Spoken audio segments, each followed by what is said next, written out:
With the release of Eberron, Forge of the Artificer, on top of everything else in the book, including the 28 new feats that I went over in yesterday's video, we also got 5 species. 4 of which we have seen before, the Changeling, Kalashtar, Shifter, and Warforged, which have all been updated for 2024, but we also got one brand new species, the Khoravar.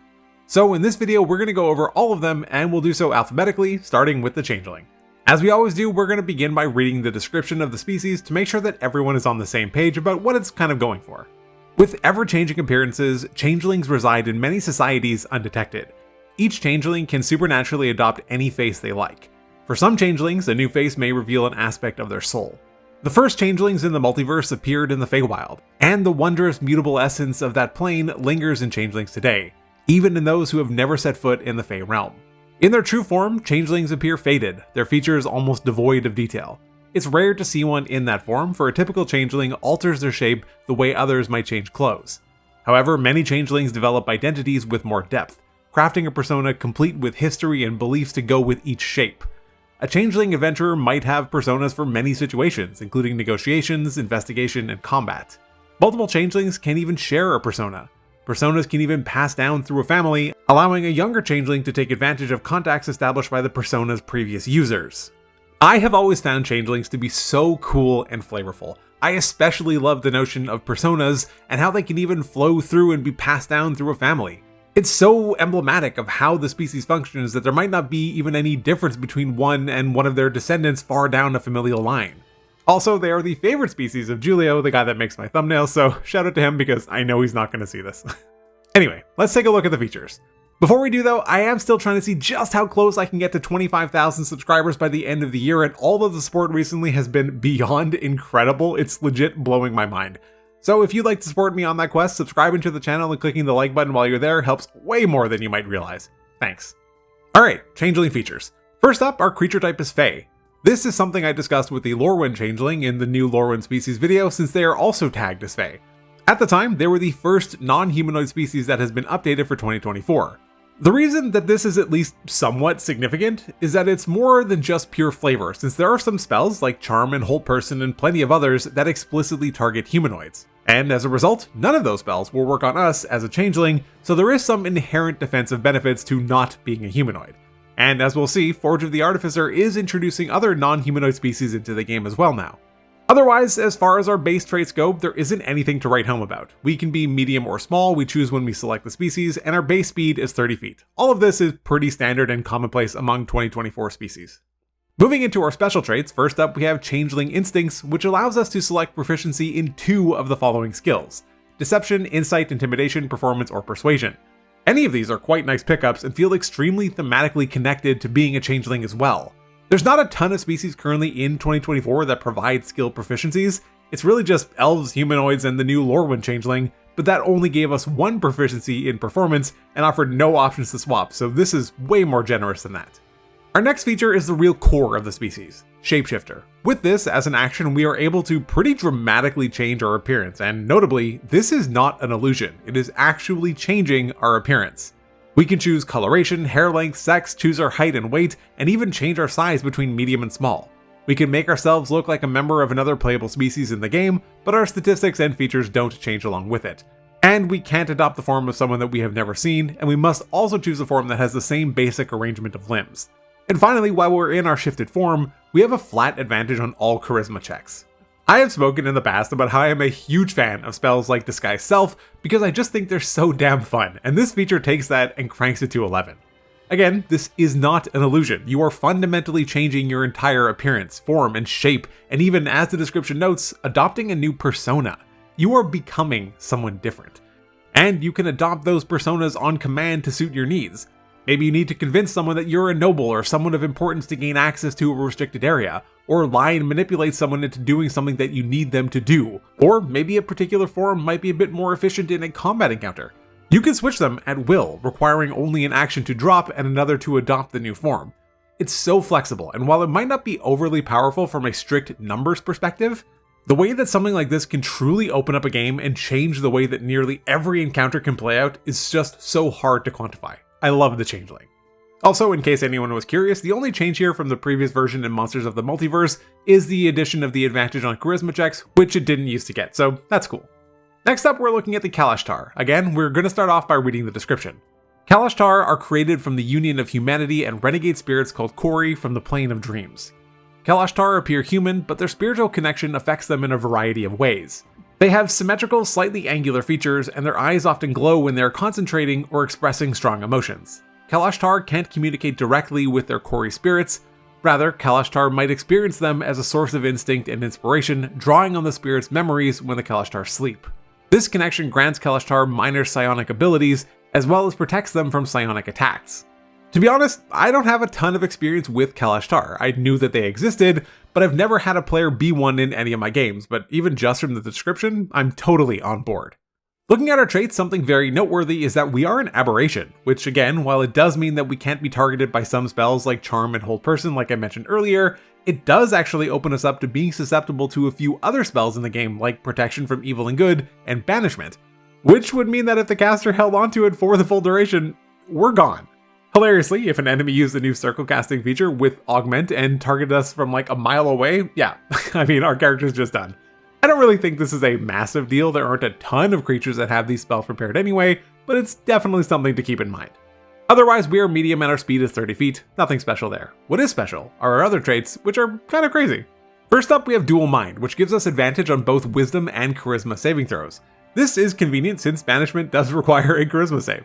The only other species that's been updated for 2024 that gives advantage on any saving throw are Gnomes, which actually provides advantage on all of Intelligence, Wisdom, and Charisma saves. So, it's not unheard of, but it's still quite strong.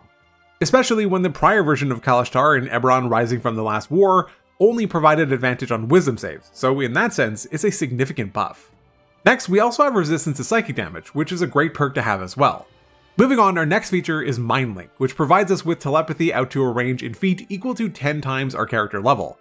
And when we are speaking telepathically with a creature, we can take the magic action to allow them to communicate back with us for 1 hour, or until we end the effect, also by taking the magic action.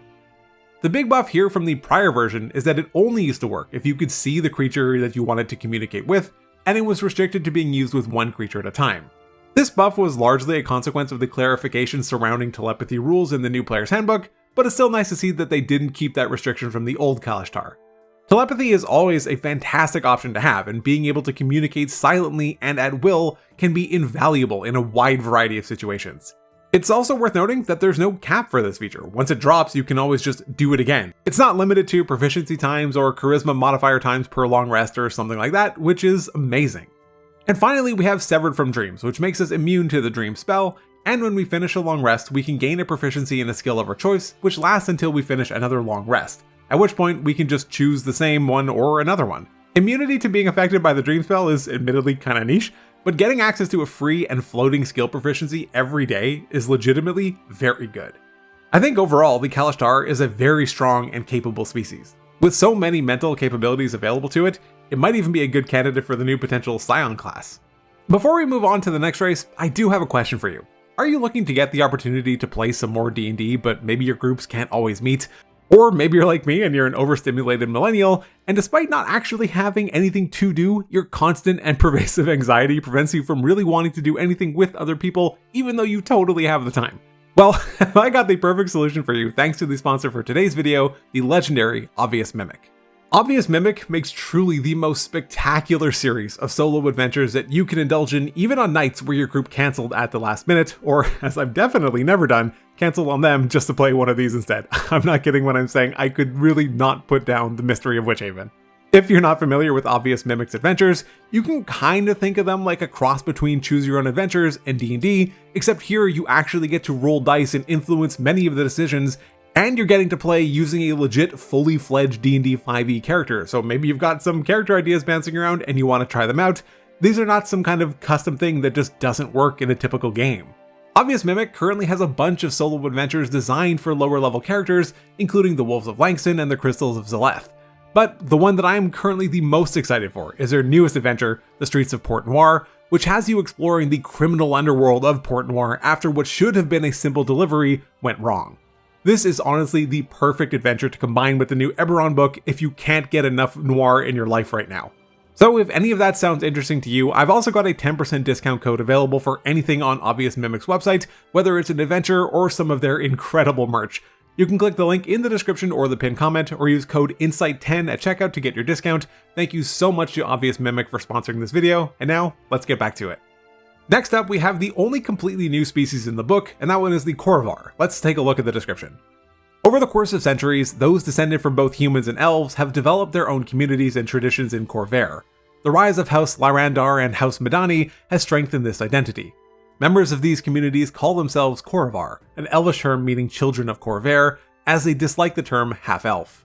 Many Khoravar espouse the idea of being the bridge between, believing that they are called to facilitate communication and cooperation between members of different cultures or species. Khoravar who follow this philosophy often become bards, diplomats, mediators, or translators.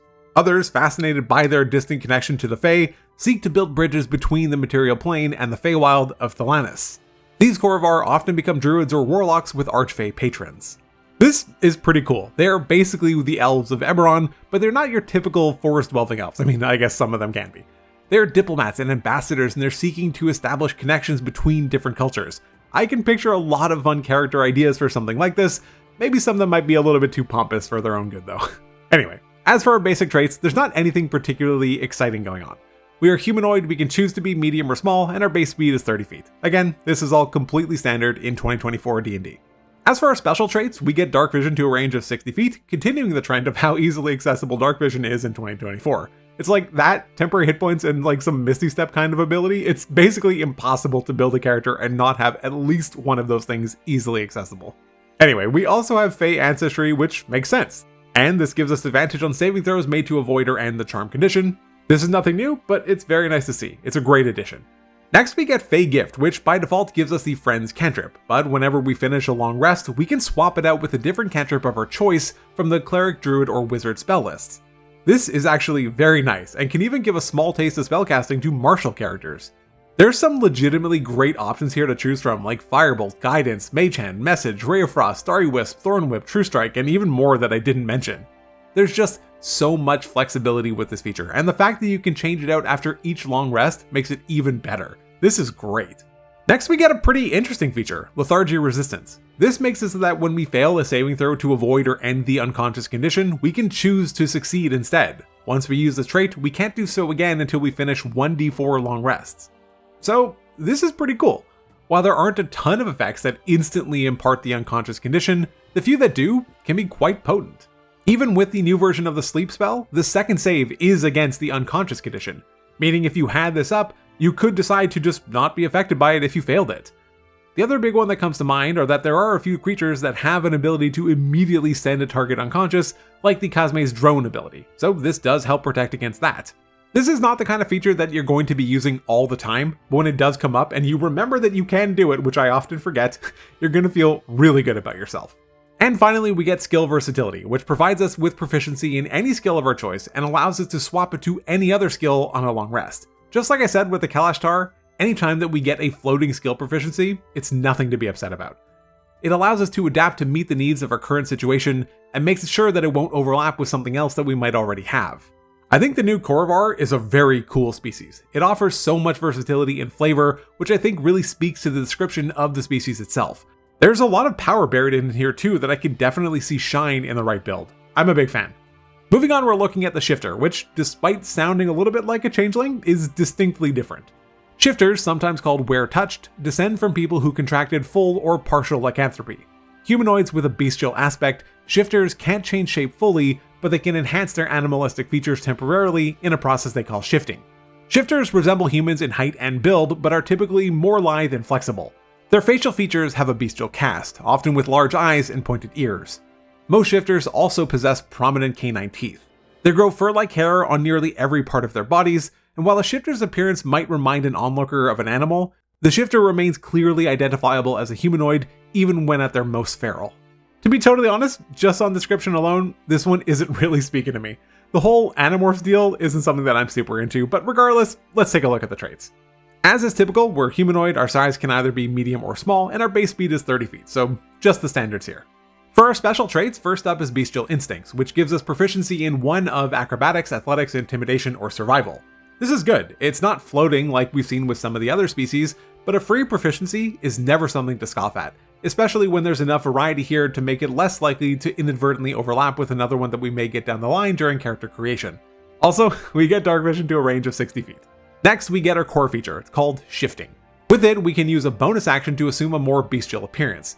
This transformation lasts for 1 minute, or until we use another bonus action to drop the form. When we shift, we gain temporary hit points equal to twice our proficiency bonus, and we can transform a number of times equal to our proficiency bonus per long rest. Additionally, when we shift, we can gain some additional bonus. However, we don't get to choose it with each transformation, but rather we need to choose it immediately when we select the species, and then we're locked into that choice. This is just worth pointing out as the general locked-in design trend has been largely abandoned with 2024 D&D with a few exceptions, this being one of them. Anyway, all of these options apply while we are transformed, and we have 4 options to choose from, which are as follows. Beast Hide gives us an additional 1d6 temporary hit points and gives us +1 to our AC. Longtooth makes it so that immediately when we shift, and as a bonus action on subsequent turns while shifted, we can use that bonus action to make an unarmed strike which deals 1d6 plus our strength modifier piercing damage. Swift Stride increases our movement speed by 10 feet, and additionally when a creature finishes its turn within 5 feet of us, we can use our reaction to move up to 10 feet without provoking opportunity attacks. And finally, Wild Hunt makes it so that we have advantage on wisdom checks, and no creatures within 30 feet of us can have advantage on attack rolls against us unless we have the incapacitated condition. I don't think any of these options are necessarily bad, I just wish we could change them around. Beast Hide feels like it's great in the early stages of the game, but then becomes quickly outclassed. We're only ever capping our base temp hit points from the ability at 12, which happens all the way at level 17, which is a long time. And it means that the most temps that we can ever get from this feature is 18, which isn't doing a ton at high levels. The AC buff is admittedly very good though. And then if you don't have any other or consistent better ways to weaponize your bonus action, Longtooth is a reasonable choice. Swift Stride is fine for mobility, this might be the best one on average, if for no other reason than just for the additional movement. Wild Hunt might have the highest potential though. Wisdom checks are common enough, but being able to deny advantage, which a lot of monsters can naturally generate for themselves, as long as they're within 30 feet of you, is really good. This is one of those that's like, when it works, it's great, and when it doesn't, it kind of feels bad, and this is only exacerbated by the fact that we can't choose it each time we transform, and we need to lock in our decision. Overall, I feel a bit underwhelmed by the shifter. I know I said I wasn't into it just based on the description, so maybe there's some bias there. I don't know, it just feels a bit uninspired to me. I'm not going to say that it's not powerful, I'm sure that there's great ways to make it work, but it just doesn't appeal to me. And finally, we have our 5th species, the Warforged. Warforged are mechanical beings built as weapons to fight in the last war. An unexpected breakthrough produced sentient beings made from wood and metal that nevertheless can feel pain and emotion. Warforged comprise a blend of organic and inorganic materials. Root-like cords infused with alchemical fluids serve as their muscles, wrapped around a framework of steel, dark wood, or stone. Armored plates form a protective outer shell and reinforced joints. The more a Warforged cultivates their individuality, the more they are likely to modify their body, seeking out an Artificer to customize the look of their face, limbs, and plating. Warforged, on the other hand, I love. I'm especially fond of their desire to seek out their own individuality and have modifications made to themselves. It makes these robotic constructs feel distinctly human, and I think there's something endearing about that. Looking at our basic traits, notably, we're a construct, so again, humanoid targeting spells are just not going to work on us. It's also worth mentioning that we saw a number of spells that used to say that they had no effect on constructs, like Spare the Dying, have that detail removed, which was very likely done so that players could use them on their allies who might be constructs, like the Warforged. Again, the rest is pretty standard stuff, we can be either medium or small, and our speed is 30 feet. Moving on to our special traits, Construct Resilience gives us a flat resistance to poison damage, and gives us advantage on saving throws to avoid or end the poison condition. Poison is one of the better resistances to have in the game, and getting advantage against the condition is also just a nice additional perk.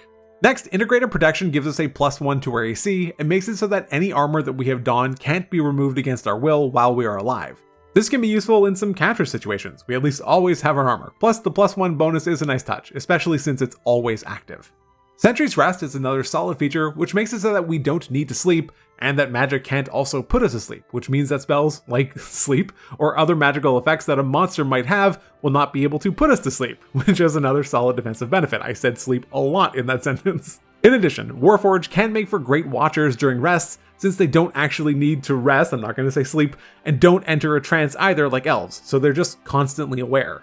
Next up we have Specialized Design, which gives us a skill and tool proficiency of our choice. Again, this is not a floating one that can be moved around, but because we get to choose any one that we want, it still means that we can avoid inadvertent doubling up, which is great. And our final feature is Tireless, which makes it so that we can't gain exhaustion levels from dehydration, malnutrition, or suffocation. It is worth keeping in mind that this feature is not making us immune to the exhausted condition. Some monsters that can inflict it, like the Shadar-kai Soulmonger for example, will still be able to do this, as it only prevents exhaustion from those specific effects, which I would imagine in most campaigns aren't actually coming up all that often. I think the Warforged is a solid species that has a lot of fun flavor and defensive options available to it. I think that a ton of people are going to enjoy playing it now, just as they did before. So that's it, those are all of the species included in the new Eberron Forge of the Artificer book. Let me know your thoughts in the comments, and again, a huge thank you to Obvious Mimic for sponsoring this video. But that's all I got. Check out some of my other videos, but otherwise, take care.